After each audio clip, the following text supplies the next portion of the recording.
Utah is synonymous with adventure. Camping, hiking, backpacking, and exploring the great outdoors are a way of life here. And lucky for us, the road to adventure often leads beyond the beaten path and along the eaten one. We love when what feels like a small detour becomes the destination, where unexpected restaurants are tucked into the landscape, inviting us to connect more deeply with time, place, the land, ourselves, and each other, proving that good food is always there for those willing to seek it out. Sweetwater Kitchen in Boulder and Black Sage and Virgin embody that spirit, placing the guest experience at the center of the plate. Both navigate the balance between growth and stewardship, adapting thoughtfully while celebrating the natural environment and offering guests authentic access to it. Sweetwater Kitchen is found within Boulder Mountain Guest Ranch, just off the highway near Grand Staircase Escalante National Park. Open Sky offers a similar invitation near Zion, where a turn off the main road leads to air-conditioned glamping luxury and a seasonal menu that complements both the experience and the land it comes from. Together, these destinations invite you to slow down, savor the moment, and maybe even stay a few nights, where adventure feeds your soul and great food fuels the journey. This week on Taste Utah. Open Sky is one of our favorite kinds of Taste Utah stories. A local boy does good vision rooted in respect for place. Inspired by Bignell Dutson, who grew up in the construction world of southern Utah, the property was built alongside close friends with a shared goal to create something intentional, timeless, and deeply connected to the landscape without ever competing with it. Just outside Zion, Open Sky offers a rugged style of luxury where guests are thoughtfully cared for while remaining fully immersed in the land. While the surroundings nourish the spirit of adventure, the heart of this experience is Black Sage. Led by award-winning executive chef Charles Parcell, whose Montana upbringing shaped his respect for ranching, farming, and best practices, the menu celebrates local ingredients and thoughtful sourcing, rooted in the belief that great food begins with honoring where it comes from. Black Sage offers a quiet reprieve from the pace of the outside world, inviting guests to slow down and savor southern Utah, one dish at a time. You're nestled here in this beautiful valley, right? Surrounded by plateaus, just right outside of Zion. You feel a little wild, but you feel very taken care of because the space here is fantastic. What was the inspiration? So in the very beginning phases, we actually built 3 camps. Yes. So we got those imported from South Africa. So they're actually manufactured in South Africa. Wow. So I actually found the manufacturer, wasn't hardly anybody in the United States at that point in time. So I flew over there in 2019. Wow. And went on a 7-day excursion with them, stayed in some camps and got to go tour the factory, meet all the outer techs. Okay. And that's kind of where the idea, like, hey, we're gonna do this, let's make this happen and figure this out. Okay. So we actually ordered 3 of the canvas kits, and they arrived here a week before COVID hit. And that kind of changed everything. So we got to go up here, we decided to just start with the 3. Yeah. Even though it didn't really make a whole lot of sense, but let's go get some over and see how these things turn out. I mean, yeah. Well, it so happened that they couldn't send any of their installers from South Africa over here because of all the lockdowns. Yeah. So everybody's crossing borders. So then they sent over a 6-page little 8x11 plan. Yeah. Here's how you put this together. Jeez Louise. And it was all in metrics, so us Americans that aren't really educated on the metric system. What does this mean? It's a foreign language. So we had to slowly put these things piece by piece together. We kind of figured it out, and that's when we got our first 3 camps. And that's when we opened up spring of 2021. And with those 3, it's where we learned so much from our guests. And that's when I kind of started realizing I kind of have turned this term it's called the glamping golden hour. Okay. So this is what guests really come here for, and this is like the most magical moment of their entire experience. That's between like the times of like 4 p.m. to like 10 p.m. Okay. So when you get here, you get settled in, you get checked in, and then as the sunset comes down the canyon, everything just kind of glows red up here in the beautiful desert mountains. Yeah. And after that point, then the beautiful Milky Way comes out, the stars come out, and you kind of just lose yourself in seeing all the different stars.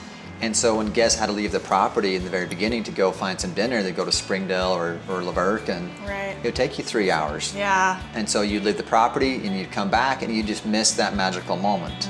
And that's where the inspiration came from, like, okay, we have to figure out some sort of a dining food option for the property.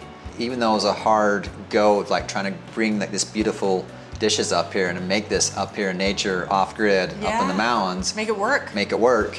Just had to figure it out. And so it's been a few years of trial and error, but with Chef Charles here making it all happen, we've been able to pull together. So anyway, that's kind of the story of how I got started in the idea. It's really fun. And I imagine from a culinary perspective, it's fun to be inspired by the landscape. It's fun to be inspired by the guests and by really the bounty of farm, ranch, produce that is around Southern Utah. I mean, I think sometimes people think about St. George, even like Moab, these desert climates, and they think it's a food desert. But there's actually so much bountiful produce here.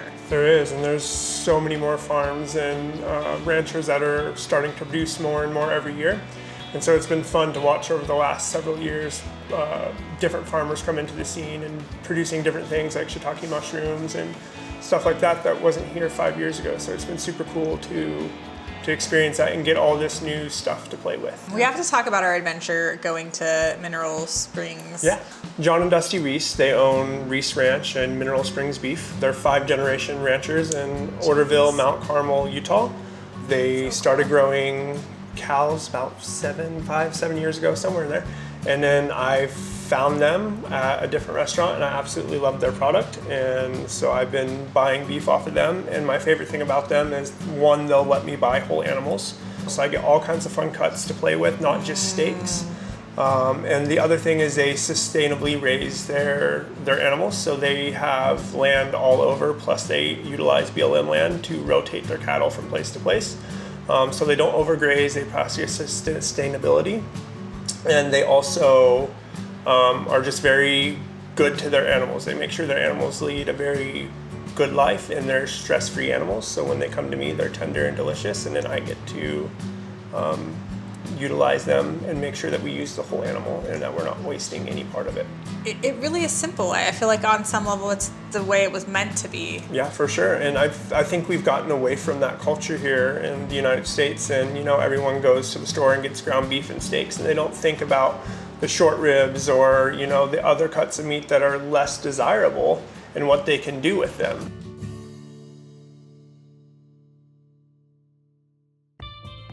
We're back at Black Sage, located at Open Sky in Virgin, where they're offering a feast for the eyes and the belly.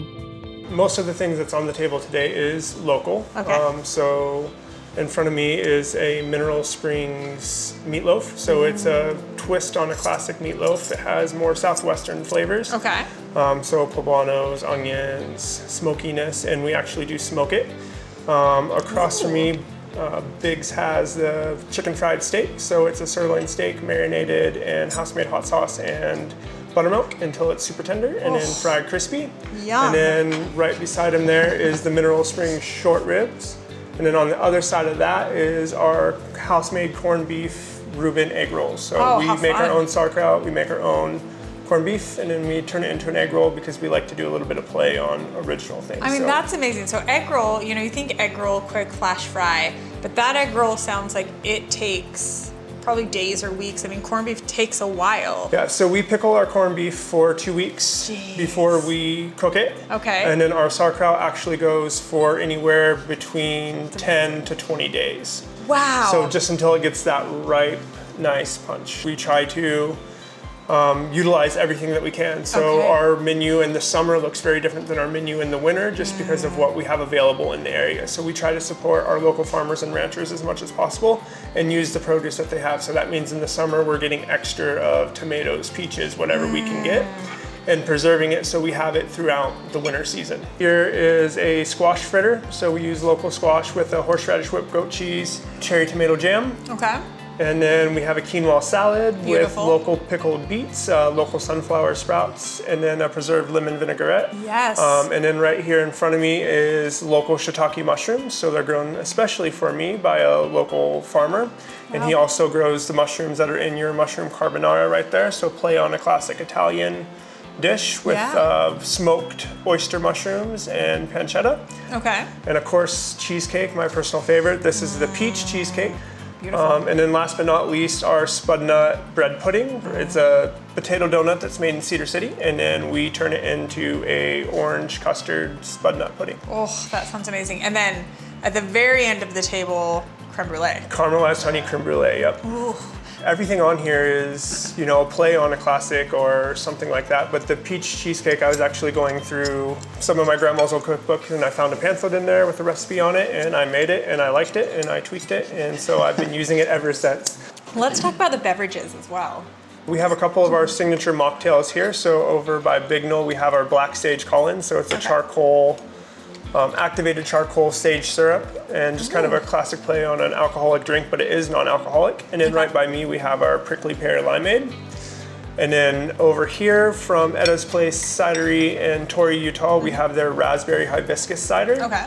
And then a couple of glasses of nice wine.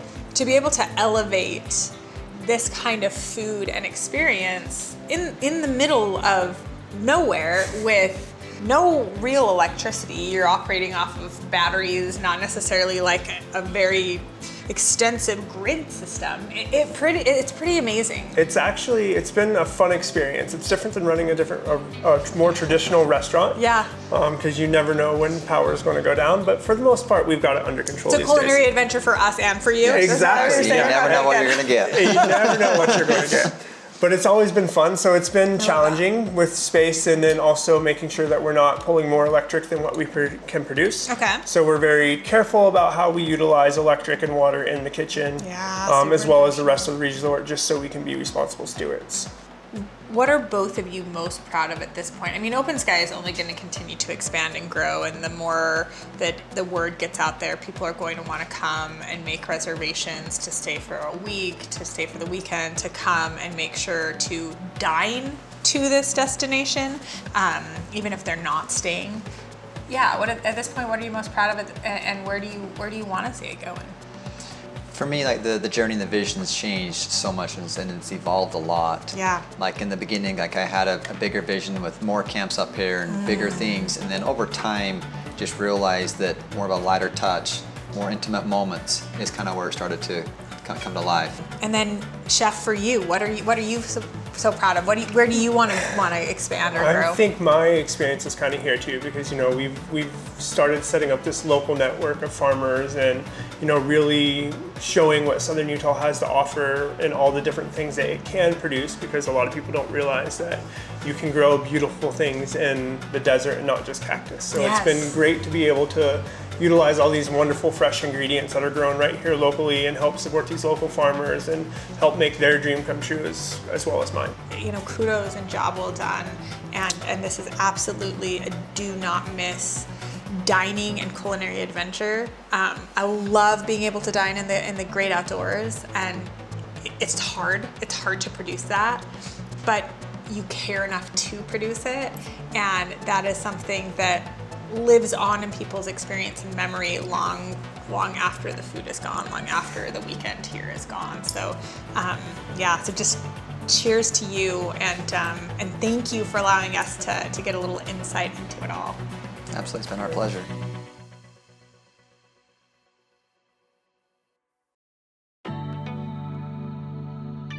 We first visited Sweetwater Kitchen in the early seasons of Taste Utah. And what brings us back isn't just the food. It's the entire ecosystem that supports it. Sweetwater Kitchen exists within Boulder Mountain Guest Ranch, where more than 400 acres between Salt Gulch and the ranch are stewarded through regenerative practices that place the land at the center of every decision. At the heart of the plate is Headwater cattle beef, raised on healthy soils shaped by permaculture principles. intentional grazing, and a landscape working in harmony with nature. The land is pesticide and fertilizer free, enriched not only by the cattle, but also beavers, whose natural dam systems increase water retention, nourish plant life, and support long-term soil health.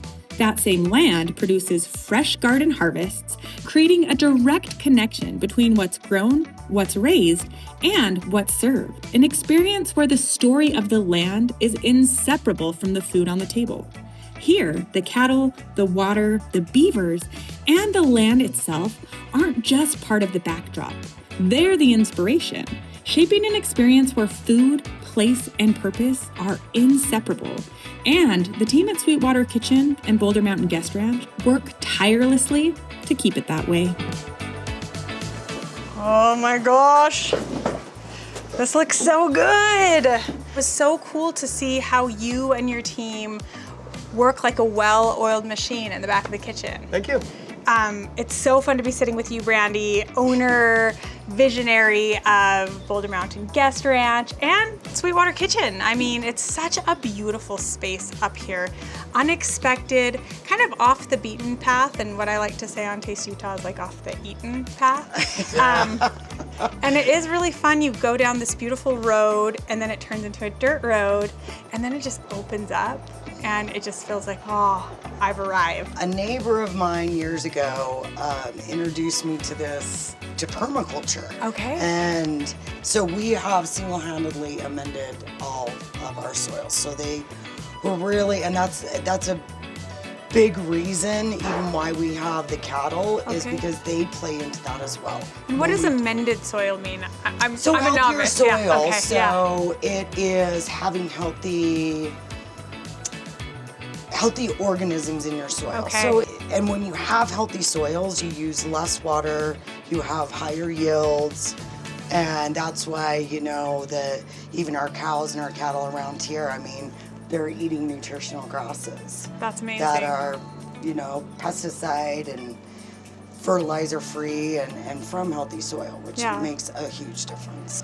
We were inspired by the guys, Bar 10 that we were buying the beef from. Oh, okay. And so when you manage cows properly, it's really beneficial to the soil. Yeah. Will you tell us what you've put in front of us right here? This is one of the Headwaters cattle beef. Okay. It's a 13-ounce ribeye. We cook it in a cast iron skillet. This is served with garlic mashed potatoes, asparagus, pearl onions, and local garlic shoots with a Bordelaise sauce, which is a beef stock reduction with red wine and mushrooms. Ooh, yum. In front of me, this is our latest version of a pot pie that we do. Awesome. This one is an adobo red chili chicken pot pie that is covered in a puff pastry crust.